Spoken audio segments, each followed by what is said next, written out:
Very good morning to all of you. कैसे हैं आप सभी? उम्मीद है कि आप सभी स्वस्थ होंगे और अपनी पढ़ाई में व्यस्त होंगे। सबसे पहले आप सभी को बोर्ड परीक्षा में सम्मिलित होने के लिए बहुत बहुत शुभकामनाएं। मेहनत कीजिए। आज का मेरा जो क्लास है वो 12th बायोलॉजी इंपॉर्टेंट फिगर से है। बहुत से बच्चों को कमेंट आ रहा था कि सर क्या क्या फिगर आ सकते हैं आपके एग्जाम में। तो आज का ये लेक्चर मेरा जो है फिगर से संबंधित है क्लास 12th बायो के लिए। आइए देखते हैं। सबसे पहले ये 6 फिगर जो है मोस्ट इम्पॉर्टेंट है। इन्हीं में से कोई 1-2 फिगर जो है आपके बोर्ड एग्जाम में आ सकता है। ठीक है, तो पहला जो देखिए यहाँ दिया गया, एक प्रारूपी आवृत बीजांड का सचित्र वर्णन कीजिए।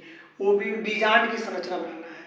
अब बीजांड की संरचना में आप लोगों को पढ़ाया गया होगा कि बीजांड की संरचना जब बनती है तो ऊपर जो चलेजल इंड होता है और नीचे माइक्रोफाइलर इंड होता है, बीजांड द्वार जिसे कहते हैं, इंटेगुमेंट होता है। ठीक है, तो आवृत बीजांड के सचित्र वर्णन कीजिए। सचित्र वर्णन करने का मतलब ये हुआ कि चित्र बनाएंगे और उसके साथ उसके बारे में लिखना भी है पूरी तरीके से अच्छे से। ठीक है ना, सिस्टम से लिखना है। तो सचित्र वर्णन कीजिए यानी चित्र बनाना है। चित्र बनाएंगे तो उस चित्र में दर्शाएंगे भी कि चलेजल इंड कहाँ है, जो भी संरचना है उसमें वो कहाँ है, उनको लेबल करेंगे और उसके साथ उनके बारे में लिखेंगे। दूसरा क्वेश्चन है, पराग कोश के अनुप्रस्थ काट का नामांकित चित्र बनाइए। दूसरा प्रश्न क्या आ सकता है डायग्राम से रिलेटेड कि पराग कोश के अनुप्रस्थ काट जो पॉलन सैक होता है, पराग कोश जिसके अंदर पॉलन ग्रेन विकसित होता है, उसके अनुप्रस्थ काट उसका टीएस जो है, टीएस का जो है नामांकित चित्र, उसमें केवल चित्र बना दीजिए उसका और उसमें नामांकन कर दीजिए कि कौन कौन संरचनाएं क्या है। तीसरा क्वेश्चन है, अंडाशय के अनुप्रस्थ काट का नामांकित चित्र बनाइए। अंडाशय जो है, अंडाशय का चित्र टीएस, अंडाशय के टीएस का फिगर आ सकता है जो कि इंपॉर्टेंट है और चार्ट पेपर भी आप लोगों को बनवाया गया था ये फिगर अंडाशय के अनुप्रस्थ काट के नामांकित चित्र का। ठीक है, नेक्स्ट क्वेश्चन है, मानव शुक्राणु की संरचना। ये तो मोस्ट इंपॉर्टेंट है, मानव शुक्राणु की संरचना वेरी वेरी आईएमपी है।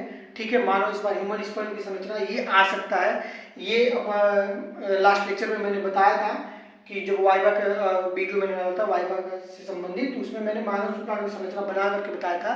एक बार पुनः मैं बता देता हूँ कि उसकी संरचना जो होती है गदानुमा होती है, ऐसे गदानुमा संरचना होती है।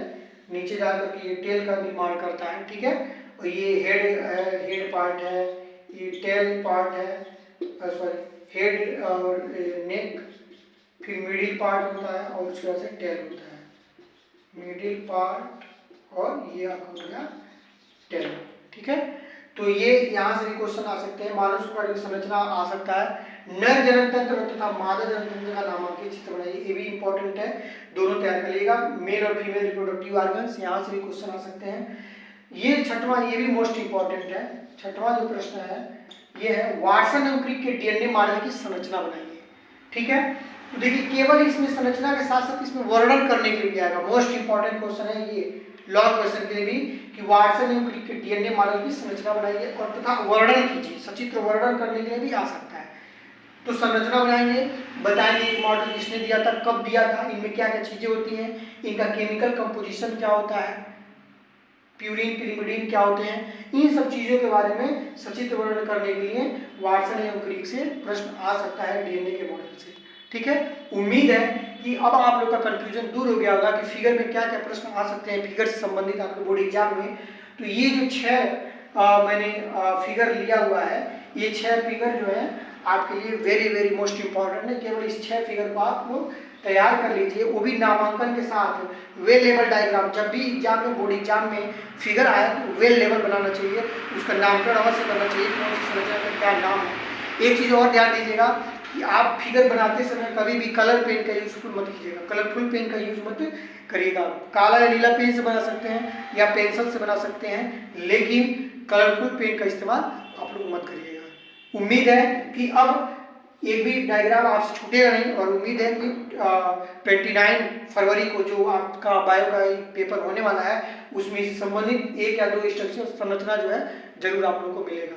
तो आप हमसे जुड़े रहिए। बहुत जल्द एक और मैं लेक्चर लेकर आ रहा हूँ, शॉर्ट नोट्स जो संक्षिप्त टिप्पणी आती है लिखने के लिए, 2 या 3 संक्षिप्त टिप्पणी आपको मिलेगा आपके पेपर में।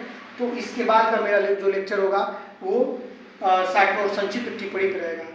चलिए, आप निरंतर अपनी पढ़ाई करते रहिए। बहुत बहुत धन्यवाद।